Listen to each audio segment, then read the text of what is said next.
আমার প্রিয় শিক্ষার্থীরা, প্রতিদিন ফ্রিহ্যান্ড ইংরেজি লিখে পড়বে আপনাকে স্বাগত।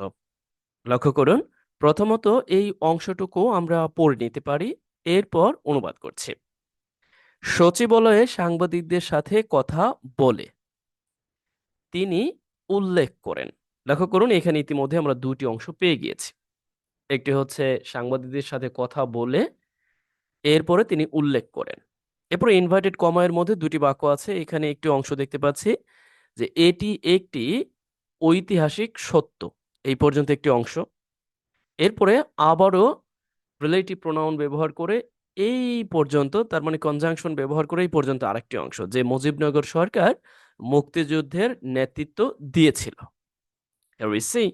দেন আরেকটি বাক্য, মুজিবনগর সরকার নিজেই এবং সরকার কর্তৃক স্বীকৃত সকল বাহিনীকে মুক্তিযোদ্ধা হিসাবে স্বীকৃতি দেওয়া হবে। তার মানে এখানে একটি বাক্য আর এইখানে একটি বাক্য, বাট দুটি অংশ, যা ইনভার্টেড কমা এর মধ্যে আছে। লক্ষ্য করুন, এই অংশটুকু আমরা ইংরেজিতে কিভাবে লিখতে পারি। সহজ ও সাবলীলভাবে আমি আপনাদেরকে এই ব্যাপারগুলো সম্পর্কে অবগত করব। আমরা অনেকেই জানি, তারপরেও আমরা দেখার চেষ্টা করব নিজেদের প্রয়োজনে এগুলোকে আদতে আমরাও এত বড় বাক্য লিখতে পারি কিনা, সেই ব্যাপারের সাথেও আমরা পরিচিত হওয়ার চেষ্টা করব। তাহলে আসুন শুরু করি। প্রথমত আমি আপনাদেরকে বললাম যে এইখানে দুইটি অংশ। লক্ষ্য করুন, সচিবালয়ে সাংবাদিকদের সাথে কথা বলে তিনি উল্লেখ করেন। তার মানে তিনি সচিবালয়ে সাংবাদিকদের সাথে আগে কথা বলেছেন, তারপরে উল্লেখ করেছেন। রাইট? এখন আপনি চাইলে কিন্তু ঠিক আমি যেভাবে বললাম যে তিনি সচিবালয়ে কথা বলেছেন তারপরে উল্লেখ করেছেন, এইভাবেও বলতে পারেন। আবার আপনি কিন্তু এটাও বলতে পারেন সরাসরি যেভাবে আছে এইভাবেই। যদি সরাসরি যেভাবে আছে এইভাবেই লিখতে চান, তাহলে কথা বলে, এই যে বলে, এই অংশটুকু অসমাপিকা ক্রিয়ায় আছে। তার মানে এই অংশটুকু আপনাকে প্রেজেন্ট পার্টিসিপল ফ্রেজের সাহায্যে করতে হবে, তার মানে প্রেজেন্ট পার্টিসিপল দিয়ে করতে হবে। তাহলে আমি প্রথমত লিখি, তারপরে বোঝাচ্ছি। লক্ষ্য করুন, এই ক্ষেত্রে আমাকে এই অংশটুকু আগে লিখতে হবে। কথা বলে, here we see speaking to, কথা বলে কাদের সাথে? সাংবাদিকদের সাথে। রাইট? তাহলে আমরা লিখে দিই যে টু রিপোর্টার্স। এখন অনেকে বলতে পারেন, ও সাথের ইংরেজি তো প্রিপোজিশন হিসেবে উইথ হবে। মোটেও না। স্পিকিং, কথা বলা অর্থে আমরা টু ব্যবহার করছি। বুঝতে পারছেন? কারণ এখানে এই যে সাংবাদিকদের সাথে বলতে মানে সাংবাদিকদের সাথে, এই ব্যাপারটাকে নির্দেশ করতে। আর as a speak or spoke, past form অর্থে আমরা সাধারণত টু ব্যবহার করে থাকি অ্যাজ এ প্রিপোজিশন হিসেবে। এটা আমরা মোটামুটি অনেকে অবগত। তারপরে লক্ষ্য করুন, এইটা কোথায়? এইটা মূলত সচিবালয়ে। তাহলে আমাদের এই যে প্রিপোজিশনাল ফ্রেজ তৈরি করতে হবে প্রিপোজিশনের সাহায্য নিয়ে। সচিবালয় আমরা জানি সেক্রেটারিয়েট, আর সচিবালয়ে বলতে আমরা সিম্পলি কি বলতে পারি যে অ্যাট দ্য সেক্রেটারিয়েট, সচিবালয়ে। Have you got? Then we see, এরপরে যেই মূল বাক্য, তার মানে এইখানের মধ্যে মূল বাক্য হচ্ছে তিনি উল্লেখ করেন, আর এইখানে হচ্ছে এটা প্রধান ভার্ব। তাহলে আমরা এখন কি বলতে পারি যে তিনি উল্লেখ করেন বা তিনি বলেন, যেটাই আমরা বলি না কেন, তিনি বলেন। সিম্পলি আমরা বলতে পারি he said or he mentioned, তিনি বলেন বা উল্লেখ করেন। ওকে, কি উল্লেখ করেন? এটি একটি ঐতিহাসিক সত্য। তার মানে এই পর্যন্ত অংশটুকু আপনি লিখে ফেলবেন, সেটা কিন্তু ঠিক এইভাবে ইনভার্টেড কমা দিয়ে লিখবেন। তাহলে এটি একটি, তার মানে ইট ইজ, এরপরে কি? হিস্ট্রিক্যাল ফ্যাক্ট, ঐতিহাসিক সত্য। Okay, it is a historical fact, একটি ঐতিহাসিক সত্য। এরপরে আপনাকে ঠিক যে এর জন্য একটি কনজাংশন আনতে হবে, যাকে আমরা রিলেটিভ মূলত প্রোনাউন বলে থাকি, দ্যাট। আমি নিয়ে নিলাম। দ্যাট বলতে কাকে নির্দেশ করেছে? এই হিস্ট্রিক্যাল ফ্যাক্ট, মানে এটা এখনো শেষ হয়নি, এটা বলা হচ্ছে যে মুজিবনগর সরকার। তাহলে সিম্পলি আমাদের কি লিখতে হবে যে মুজিবনগর সরকার মুক্তিযুদ্ধের নেতৃত্ব দিয়েছিল। তার মানে দ্যাট এর পরবর্তী যে অংশটুকু আছে, এই অংশটুকু আমাদের কি লিখতে হবে? এই অংশটুকুর আবার সাবজেক্ট কে? এই মুজিবনগর সরকার। রাইট?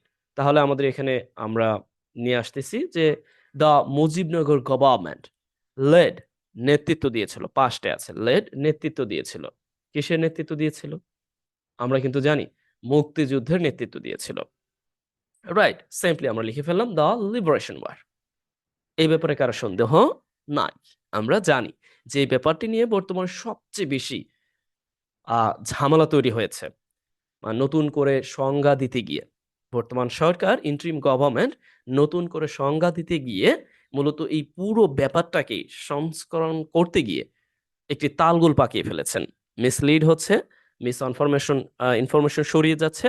তবে এই সরকারকে আরো দায়িত্বশীল হয়ে এই ধরনের সংবাদগুলো, যেগুলো সংবেদনশীল, আমাদের ইতিহাস ঐতিহ্যর সাথে দারুণভাবে জড়িত, এই ব্যাপারগুলো নিয়ে আমার মনে হয় আরো সতর্কতার সহিত সংবাদ করাটা অতি জরুরি। যাই হোক, আমরা সমস্ত ধরনের মিসলিডিং যে ইনফরমেশন আছে সেগুলো থেকে বিরত থাকার চেষ্টা করব।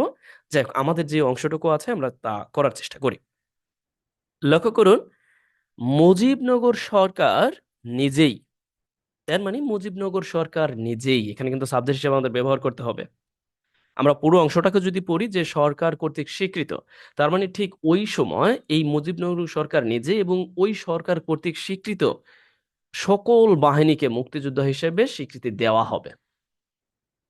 তার মানে আমরা বুঝতেই পারছি স্বীকৃতি দেওয়া হবে, এই অংশটুকু আমাদের লিখতে হবে ফিউচারে। রাইট, দেওয়া হবে। বুঝতে পারছেন ঘাবলাটা কোথায়? যাই হোক, আমরা একটু দেখি। এখন সরকার কর্তৃক স্বীকৃত সকল বাহিনী, আমরা প্রথমত এই অংশটুকু লিখি যে মুজিবনগর সরকার নিজেই, সেই অর্থ প্রদানে আমরা লিখতে পারি যে মুজিবনগর গভর্নমেন্ট কি ইটসেলফ, নিজেই। ওকে, মুজিবনগর সরকার নিজেই, একই সাথে এই সরকার কর্তৃক যে সকল বাহিনী, আমরা সিম্পলি লিখতে পারি যে অফিসিয়ালি যাদেরকে রিকগনাইজড করা হয়েছিল, অ্যালং উইথ, সেই সাথে all forces and officially recognised it. তার মানে এই যে এই সরকার কর্তৃক, এই সরকার বলতে এই মুজিবনগর সরকার কর্তৃক যে স্বীকৃত সকল বাহিনীকে, এখন আমাদের লিখতে হবে ভার্ব, যে স্বীকৃতি দেওয়া হবে। সিম্পলি আমরা কি করতে পারি যে দেখুন, এই যে যে আমরা সাবজেক্ট পেয়ে গিয়েছি, এটা কিন্তু সাবজেক্ট, এরপরে অ্যালং উইথ দিয়ে এইটা হচ্ছে অতিরিক্ত তথ্য, যে অ্যালং উইথ সেই সাথে বলতে নির্দেশ করা হয়েছে যে অল ফোর্সেস, যে সকল যেই বাহিনী আছে, যেই বাহিনীটা অফিসিয়ালি রিকগনাইজড, সরকার কর্তৃক স্বীকৃত। এখন এখানে কিন্তু কিছু ব্যাপার উজ্জ্ব আছে, আমি দেখাই দিচ্ছি। বা এটি বলতে মুজিবনগর সরকার। এখন আমাদের লিখতে হবে যে উইল বি, তাদেরকে কি করা হবে, স্বীকৃতি দেওয়া হবে, recognised, will be acknowledged, will be recognised, স্বীকৃতি দেওয়া হবে। হাবি গট? বুঝতে পারছেন? আশা করছি বুঝতে পারছেন কি হিসেবে স্বীকৃতি দেওয়া হবে, মুক্তিযোদ্ধা হিসেবে। তাহলে আমরা এখানে লিখতে পারি যে তাদেরকে মুক্তিযোদ্ধা হিসেবে স্বীকৃতি দেওয়া হবে অ্যাজ ফ্রিডম ফাইটার্স।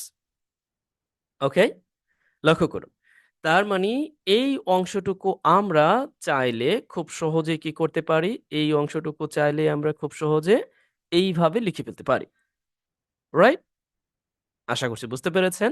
যদি আপনি বুঝতে পারেন বা এই ব্যাপার সম্পর্কে আপনি ধারণা নিয়ে থাকেন যে এই যে যে speaking two as a present participle হিসেবে, প্রেজেন্ট পার্টিসিপল ফ্রেজেস হিসেবে এই অংশটুকু লিখে ফেললাম, এরপরে এই বাক্যের প্রধান তিনি বলতে হি, আমরা জানি যিনি হচ্ছে বর্তমানে মুক্তিযুদ্ধ বিষয়ক যে অ্যাডভাইজার আছে তাকে নির্দেশ করা হয়েছে, তিনি যে বলেছেন, এরপরে এই যে যে কথাটা আছে তার বক্তব্যটা আমরা এইখানে এইখানে দিয়ে দিচ্ছি। রাইট, এখন আপনি চাইলে ঠিক একইভাবে বাক্য তৈরি করতে পারেন। কিভাবে? ও হ্যাঁ, আরেকটি ব্যাপার যেটা বোঝায় না দিলেই নয়। মানে এখন এই যে যে along with all forces recognised by it, ব্যাপারটা এইখানে মানে মূলত আমি সংক্ষিপ্ত লেখা আছে, লক্ষ্য করুন, এটা আছে এইভাবে। ওকে, যে ওয়ার রিকগনাইজড, তার মানে এটা অতীতে হবে, মানে ঠিক সেই সময় এই যে এই সরকার কর্তৃক সাথে যারা মূলত স্বীকৃত হয়েছিল। বুঝতে পারছেন? কারণ ওই ওই সরকার কর্তৃক কিন্তু সমস্ত ফোর্সকে যে স্বীকৃতি দেওয়া হয়েছিল তারা সহ এখন নির্দেশ করছে। তার মানে এই অংশটা হচ্ছে এই বাক্যের অতিরিক্ত তথ্য। লক্ষ্য করুন, আমি এই অংশটাকে উইথড্র করে দিচ্ছি। এখন মেবি আর আপনার বুঝতে সমস্যা হবে না যে এই সরকার নিজেকেই, মানে এই সরকারকেও কি করা হবে, মূলত অ্যাজ এ ফ্রিডম ফাইটার্স হিসেবে গণ্য করা হবে।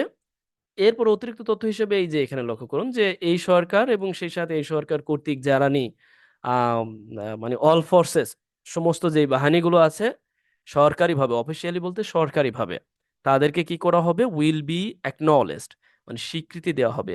উইল বি অ্যাকনলেজ দেওয়ার কারণ কি, আমাদের প্যাসিভে লিখতে হচ্ছে অ্যাজ ফ্রিডম ফাইটার্স হিসেবে। দেখুন, কোনো বাক্যই বড় না। আপনি যদি প্রতিটা বাক্যকে আস্তে আস্তে ভেঙে ভেঙে দেখার চেষ্টা করেন, আমি প্রথমত আপনাকে যেভাবে বললাম, তাহলে কিন্তু এই ব্যাপারগুলো আপনার কাছে খুব বেশি সহজ হয়ে যাবে এবং খুব সহজেই এইগুলোকে আপনি পার করতে পারবেন এবং বুঝতে পারবেন। ওকে, আপনি একই রকম ভাবে বাক্য তৈরি করবেন। ধরুন অন্য একটা সিনারিও এখানে দাঁড় করাতে পারেন, এরপর আপনি আপনার মতো করে একটি বাক্য তৈরি করলেন।